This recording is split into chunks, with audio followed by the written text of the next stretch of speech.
Operation अच्छा, सिंदूर okay, की। बोलिए।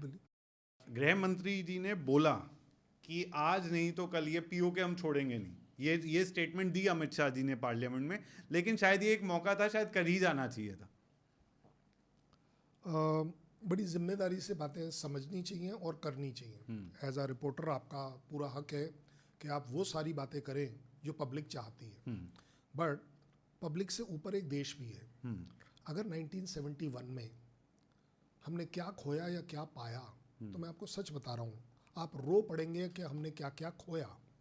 खोया का मतलब पता है क्या होता है? कि मैंने आपसे ले लिया लेकिन फिर भी वापस दिया, हाँ। और अगली बार आपने फिर उसी के ऊपर, इसको बोलते हैं ज्यादा बड़ा खोना, जो मेरे लिए बिल्कुल।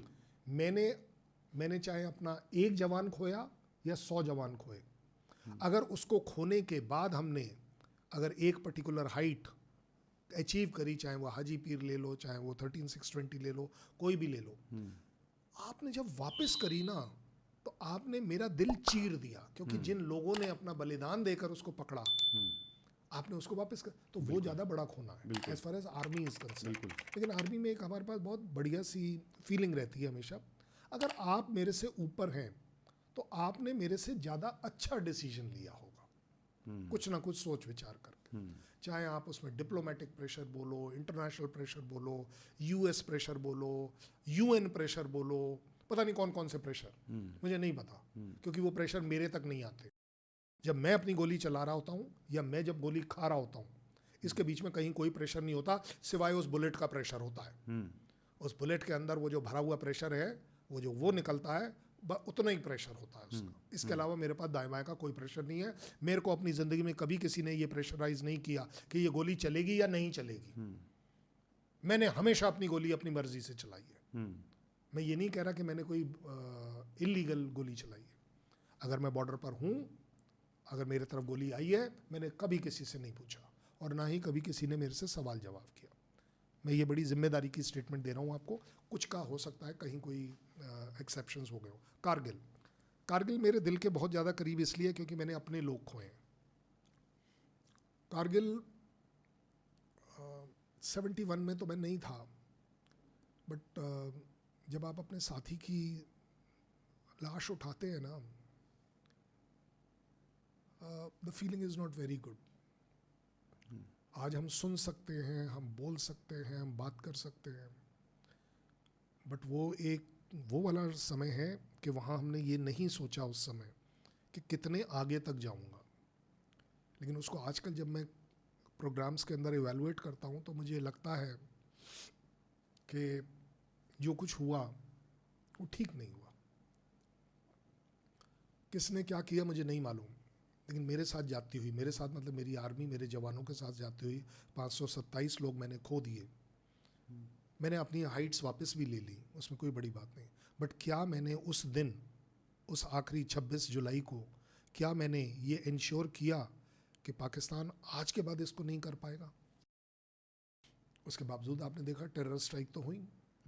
हालांकि Kargil was not a terror strike, but Kargil war terror के चोगे में बैठकर उनकी फौज ने करी। उन्होंने मार खाई, ये खाया, ये सब छोटे वर्ड हैं। मैंने 527 आदमी खोए हैं। मैंने अपनी पलटन का आदमी खोया है। मैंने अपने मेरे साथ खड़ा हुआ आदमी खोया है। इससे बड़ा मेरे लिए लॉस कोई नहीं हो सकता। आप लोगों के लिए दुनिया में एक बड़ी पिक्चर होती है कंट्री। मेरे प्लेटून लेवल पर, कंपनी लेवल पर मेरी ज़िंदगी होती है वो कंपनी। बिल्कुल। उससे बढ़कर कुछ नहीं होता।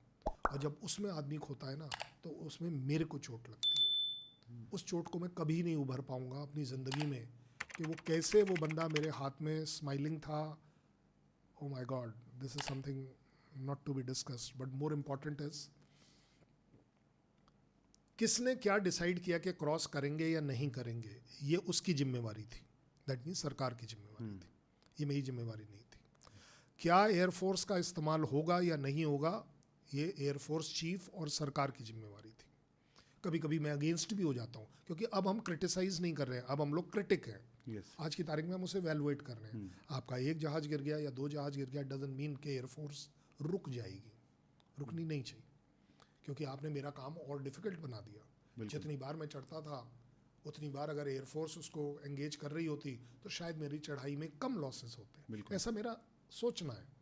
गलत है सही है मुझे नहीं पता, क्योंकि वो एयरफोर्स तो नहीं थी और हम गए, उन्होंने अपनी तरफ से बाकी दूसरे बॉम्ब गिराए, ये गिराए, सब कुछ ठीक है। लेकिन जब मैं चढ़ रहा था, जिसको मैं देखता हूँ एज फौजी क्लोज एयर सपोर्ट, वो मुझे नहीं मिली। नॉट दैट कि मैं उसके लिए बहुत ज़्यादा खफा हूँ, लेकिन मेरा दुख है इस बात का कि मेरे कुछ साथी कुछ ज़्यादा मर गए उस चक्कर में। ज़्यादा बड़ी बात ये भी है कि जब हम बात करते हैं कि मुश्किल वाला पार्ट हम चढ़ गए और आसान वाला पार्ट रह गया, मैं आपको आज वैसे बता रहा हूँ, पहाड़ चढ़ना सबसे आसान काम है, पहाड़ उतरना सबसे मुश्किल काम है। क्योंकि आप दिखाई दे रहे हो।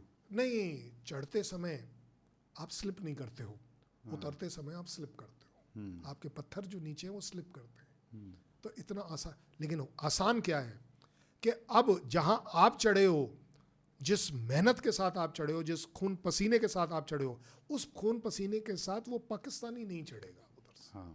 अब आप डोमिनेट करोगे तो आपका काम 50% आसान हो गया, क्योंकि अब आपके पास वो एडवांटेज आ गया कि आपके लाइन ऑफ साइट में है, जो पहले उनके साथ। हम एवरी मोमेंट देख रहे हैं। अगर मुथो कोई भी एक वो ले लीजिए, जो उनका जैसे एडम बेस था बटालिक वाली साइड में, वो एक प्लेन पर था, मतलब ऊंचाई पर, लेकिन एक गैप में प्लेन था, हमें दिखता था। अब तू यहाँ कैसे आ जाएगा, क्योंकि ये तेरे, लेकिन जब हम चढ़ रहे थे हम अपनी साइड से चढ़ रहे थे, अब हम ऊपर आ गए तो अब हमें तू दिखता है। आपने देखा कि वो भागे, और ऐसा भागे कि क्या बताएं आपको, कि सारा सामान छोड़ कर गए। तभी तो पता चला कि ये रेंजर कौन था, तभी तो उसके पास आई कार्ड निकला, क्योंकि जो गिर कितनी शर्म की बात है कि पाकिस्तान आर्मी ने वो बॉडीज लेने से मना कर दिया। लेकिन फिर भी चीज़ें मुश्किल ज़रूर थी, मैं इसमें कभी डिनाई नहीं करूँगा। कहीं ना कहीं हमने भी सीखा कि हमारे लॉसेस कम हो सकते थे, ज़्यादा हो सकते थे, एवॉइड हो सकते थे, ये चीज़ें सीखी जाती हैं, इसमें कोई डाउट नहीं है। क्योंकि जब आप बाद में बैठ के बात करते हैं तो आपको 100 चीज़ें अलग अलग एंगल से लगती हैं कि इंटेलिजेंस फेलियर हो गया, हमें क्या पता इंटेलिजेंस फेलियर हुआ या नहीं, ये तो हमारा बाद का इवैल्यूएशन है। क्योंकि जब हम चढ़ रहे थे तो ये किसी को नहीं पता था कि वो 6 आदमी है या 60 आदमी है। बिल्कुल। मुश्किल इस बात की होती है, जब एक बार काम हो गया तो फिर सारी मुश्किलें आसान है। आज तो हम सब बैठ के एक से एक बढ़िया बात, आप तो देख रहे हैं कई लोग क्रिटिसाइज कर रहे हैं कि इतने लोग बेकार में मारे गए। There is nothing called as बेकार, अल्टीमेटली आपने वो रिज लाइन ली ना। बिल्कुल। इम्पॉसिबल सिचुएशन, आपने दुनिया में सिर्फ एक चीज़ करके दिखा दी कि जो चीज़ दुनिया सोच नहीं सकती, इंडिया ने ये करके दिखा दिया कि हम फिर भी LOC क्रॉस करे बिना अपने इलाकों को ले सकते हैं at a horrible cost, no problem. That is where फौज का जज्बा काम आता है।